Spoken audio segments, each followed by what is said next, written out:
Hello friends, मैं गगन कुमार आप सभी के अपने यूट्यूब चैनल कुमार गगन जीएस सेंटर में आप सभी का स्वागत करता हूं। दोस्तों, आज हम देखेंगे कि संविधान में क्या है, भारत की संविधान क्यों रचना किया गया है, आखिर क्या ज़रूरत पड़ी संविधान के, इसमें कितने भाग हैं, कितनी अनुसूचियाँ हैं, बड़ी बारीकी तरह से आसान भाषा में देखेंगे। तो देखते हैं कि भारत के संविधान, भारतीय संविधान।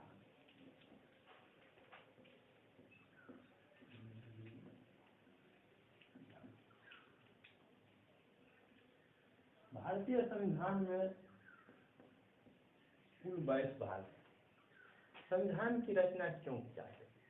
देश या राज्य की शासन को चलाने के लिए संविधान का रचना किया गया और इसे जिस किताब में रखा गया है उसे भारत की संविधान कहते हैं, जिसे हम लोग पॉलिटी के अंतर्गत पढ़ते हैं। आगे है 22। ABCD को छोड़ के ABCD लगाएंगे तो ये 25 हो जाता है। और अनुच्छेद है अनुच्छेद 395। भाग का मतलब क्या हुआ? भाग यानी कोई किताब हो, इसमें अध्याय होता है। इस अध्याय को संविधान में भाग कहा गया है और इसमें टॉपिक बाय टॉपिक लिखा हुआ है एरो के देकर, उसे अनुच्छेद कहते हैं, जो 395 है। तो आज हम देखेंगे कि भाग 1 में क्या है, इसमें कितना अनुच्छेद है। तो एक शुरू करते हैं भाग 1। भाग इसमें कहता है संघ एवं इसका क्षेत्र। भाग 1 में है संघ एवं इसका क्षेत्र। इसमें 2-3 तरह की बात कहा गया है। देखते हैं क्या क्या कहा गया है। पहला कहा गया है कि भारत अर्थात इंडिया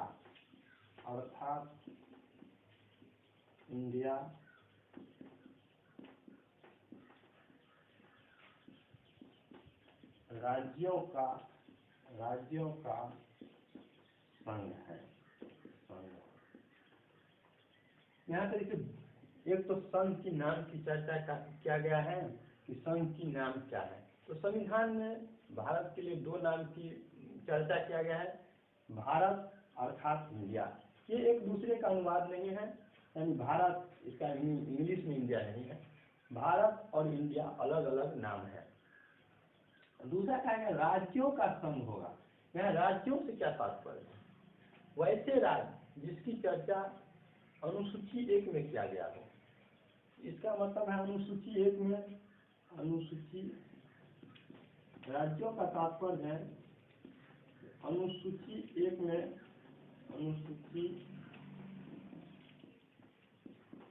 में जो राज्य है। अनुसूची 1 में 28 राज्य भी हैं और केंद्र शासित प्रदेश का भी चर्चा किया गया है। अर्थात इस राज्य का मतलब राज्य भी हुआ और केंद्र शासित प्रदेश भी हुआ। तो इसमें पहला बात यही कहा गया है कि भारत अर्थात इंडिया राज्यों का संघ होगा।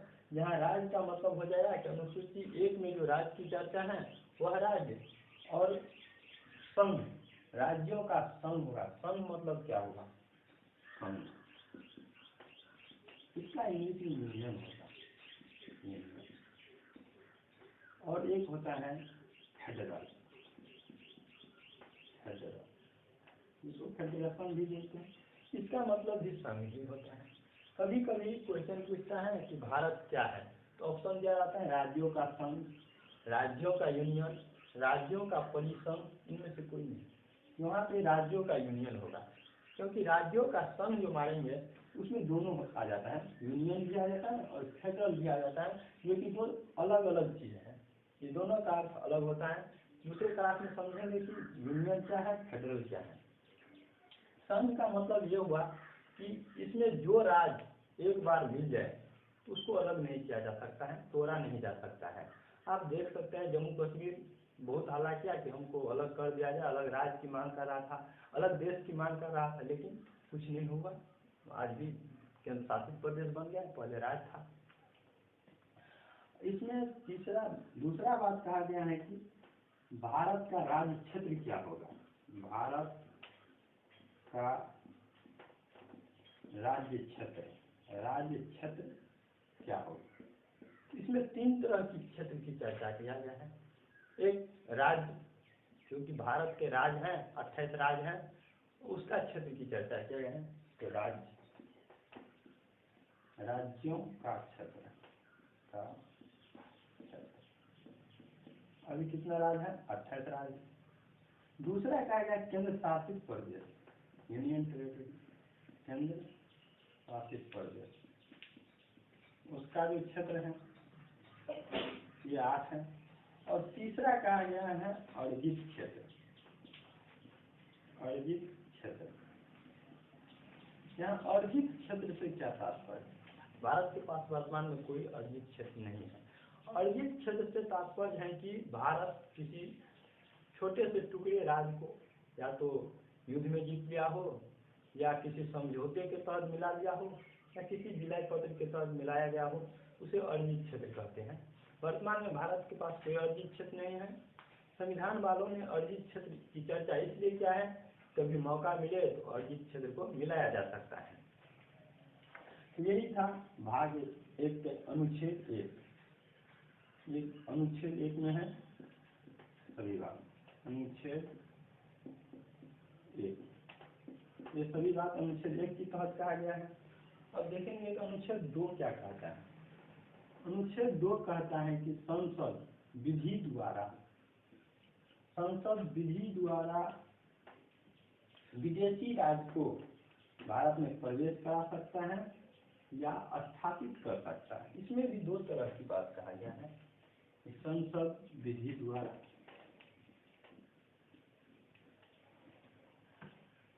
अनुच्छेद 2 इसमें कहा गया है संसद विधि द्वारा ऐसी शर्त रख के या नैतिकता द्वारा विदेशी राज्य को मिला सकता है जो उसे ठीक लगे। किसी भी विदेशी राज्य को भारत में मिला सकता है। 2 बात है, संसद विधि द्वारा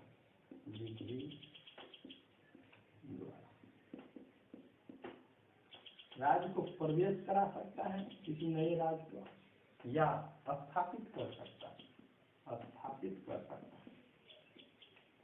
प्रवेश का मतलब क्या हो कि जो पहले राज्य था वहाँ पे किसी न किसी का शासन था, उसे भारत में मिला लिया हो, ये हो गया प्रवेश। जैसे सिक्किम पहले राज्य था, अलग स्वतंत्र देश था। वो 16 मई 1975 को भारत में मिला, भारत का एक राज्य बना। और लक्षद्वीप को स्थापित किया गया था। वहाँ पे किसी का शासन नहीं था, एक टापू था। जब भारत पाकिस्तान का विभाजन हुआ तो भगदड़ मची हुई थी, किसका कौन क्षेत्र होगा। तो भारत के सैनिक गया और लक्षद्वीप पे भारत की झंडा लगा दिया। वहाँ के निवासी को पता ही नहीं था कि झंडा क्या होता है। पूछा साहब ये क्या है, तो बोला झंडा है। ये क्या होता है, इसका मतलब बोला ये इसका मतलब कि तुम भारत में मिल गए, हम तो भारत में ही थे, ये द्वीप भारत में मिले, ये तो यही है जहाँ हम। इन लोगों को पता नहीं था कि क्या होता है झंडा। और इसके बाद पाकिस्तानी सैनिक भी गया जहाज लेके, तो देखा भारत की तिरंगा लहरा रहा है, तो वहाँ से वापस चल गया। तो क्या हुआ, स्थापित किया, लक्षद्वीप को क्या स्थापित किया, संसद विधि द्वारा समान बहुमत से कर सकता है। इसके बाद था अनुच्छेद 2 के ए।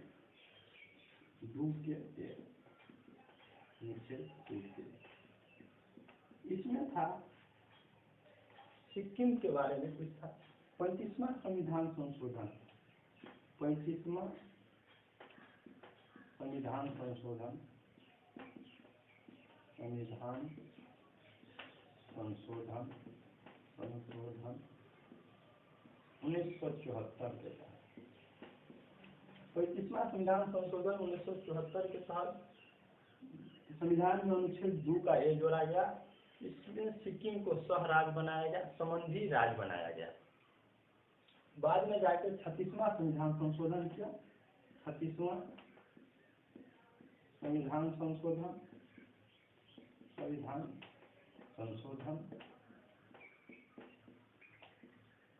1975। 36वां संविधान संशोधन 1975 के द्वारा सिक्किम को पूर्ण राज्य की दर्जा दिया गया और सिक्किम भारत का 22वां राज्य बन गया। तो जाके अनुच्छेद 2 का ये खत्म हो गया, निरसित कर दिया गया, उसे खत्म कर दिया गया। इसमें एक क्वेश्चन बनता है कि भारत किसी विदेशी राज्य को भारत में प्रवेश तो करा सकता है, क्या संसद विधि द्वारा किसी भारत के टुकड़े या क्षेत्र को किसी विदेश को सौंप सकता है? तो ऐसी बात एक बार हुई थी 1958 में, जब बेरूबड़ी का मामला आया था। तो राष्ट्रपति ने सलाह लिया अनुच्छेद 143 के तहत सुप्रीम कोर्ट राष्ट्रपति को सलाह दे सकता है, और राष्ट्रपति सलाह मांगा। बाद सुप्रीम कोर्ट न तो सलाह देने के लिए बाध्य है और न ही राष्ट्रपति सलाह को मानने के लिए बाध्य है। मन हुआ तो मानेगा, नहीं मन हुआ तो नहीं मानेगा। इसी तरह सुप्रीम कोर्ट का भी मन होगा तो देगा, नहीं मन होगा तो सलाह नहीं देगा। तो जब ये सलाह मांगा गया तो सुप्रीम कोर्ट ने कहा कि संविधान में कहीं ये बात नहीं है कि आप भारत के किसी क्षेत्र को दूसरे देश को दे सकते हैं, इसके लिए आपको संविधान संशोधन करना पड़ेगा।